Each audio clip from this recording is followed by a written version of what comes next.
Welcome to your Time Morning Briefing for February 4th, 2026. We've got a lot to cover today. We're tracking some developing tensions on the border that are now pulling Japan into the mix, a pretty controversial plan to create new millionaires overnight, and a massive shift in the justice system, the first in 110 years. But first, let's get right to the numbers. First up, the exchange rate.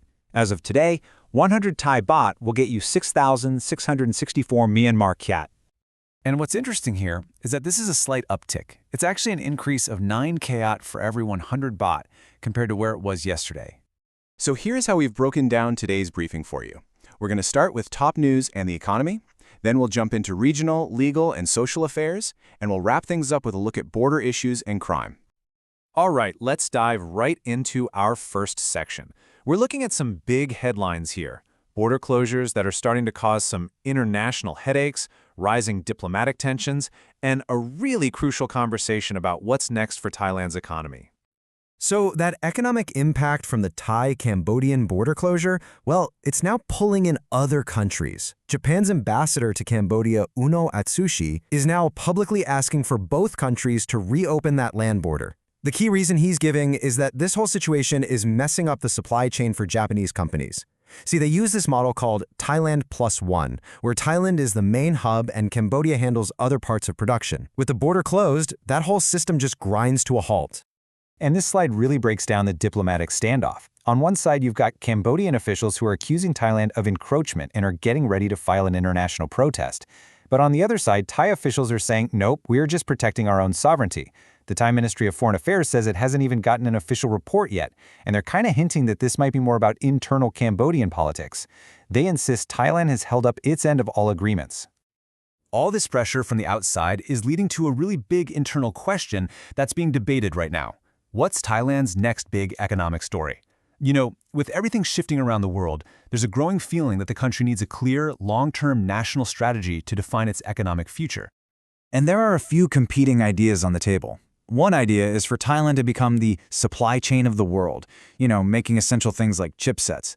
Another path is this idea of reform-driven growth, which would mean focusing more on strengthening local businesses and making sure foreign investment comes with real technology transfer.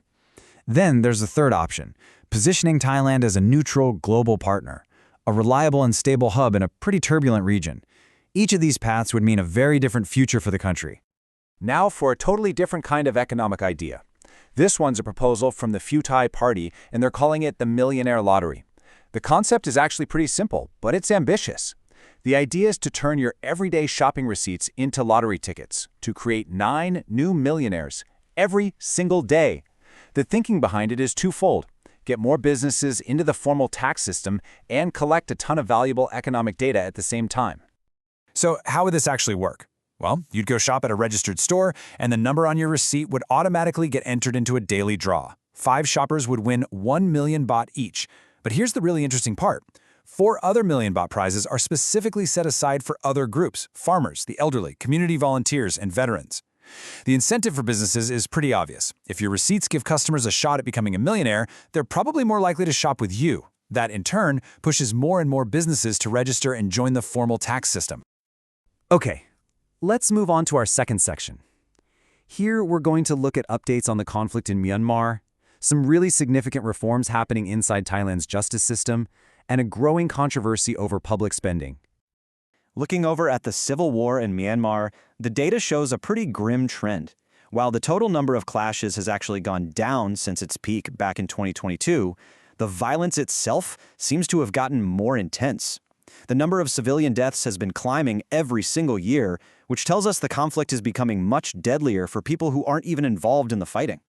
We're also seeing a coordinated regional effort to crack down on these online scammer networks that are everywhere.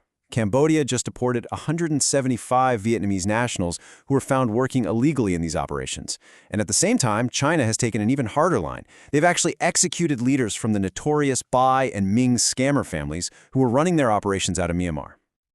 Now, for a major change happening inside Thailand. For the first time in 110 years, the justice system is going through a massive reform. It's now going to formally separate defendants who are just awaiting trial, people who are still presumed innocent, from inmates who have actually been convicted and sentenced by a court. This means they'll be housed differently, treated differently. It's a huge shift in how the whole correctional system works. And building on that very reform, there's a big push to change the compensation law. Right now, it's possible to be acquitted after being detained and still not get any compensation because of certain conditions. The new goal is really simple and clear. If a court finds you not guilty, you should be fully compensated for the time you lost. Period. All right, next up we have a story about public spending that's raising a lot of eyebrows. A bunch of multi-million baht contracts for uniforms awarded by the Social Security Office have come under fire. And it all seems to revolve around one company, Sakchai Garment. This timeline really lays out why people are concerned. Take a look. In 2010, official records listed the company's status as derelict. But just 2 years later, it somehow wins a 34 million baht contract from the Social Security Office. It won another in 2015, though that one was later canceled, and then yet another contract for 42 million baht in 2019. This all happened while investigators found the company's physical address had actually been moved years earlier, which raises some really serious questions about how these contracts were being awarded based on what looks like outdated or inactive company records. And that brings us to our final section for today, border issues and crime. We've got a tense confrontation at the border, a ridiculously fast gold heist, and the takedown of a huge Ponzi scheme. So those tensions at the Thai-Cambodian border we talked about, they've spilled over onto social media. A Cambodian journalist posted videos online claiming he was threatened by Thai soldiers while he was trying to report from a disputed area. In his post, he says the soldiers raised their guns at him and told him to stop filming, insisting that he was on Cambodian soil, not Thai soil. Meanwhile, in Bangkok, authorities found a Cambodian woman begging in the super busy Sukhumvit area.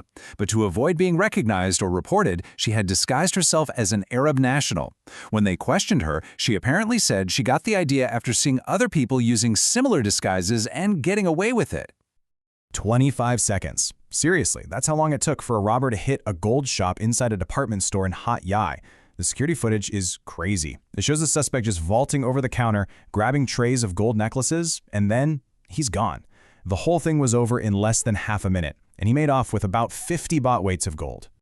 And finally, police have taken down a massive Ponzi scheme that was operating under the name of Making Merit. The promise was just unbelievable. Invest only 1,000 baht and you'll get 1 million baht back. But the reality, of course, was a classic pyramid scheme that ended up defrauding over 1,000 people. The investigation showed this was a highly organized operation. It wasn't just one person. The scheme had core members with different roles, which is how it got so big.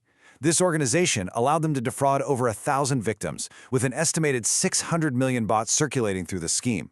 And as you can see, their primary targets were often the most vulnerable people, the elderly and retirees. So as we wrap things up today, it's worth taking a step back for a second. When you look at all these stories together, from the diplomatic tensions and economic debates to the justice reforms and these really sophisticated new crimes, it all leads to one final question. What do all these different events really tell us about the evolving challenges that are facing Thailand's security and stability right now?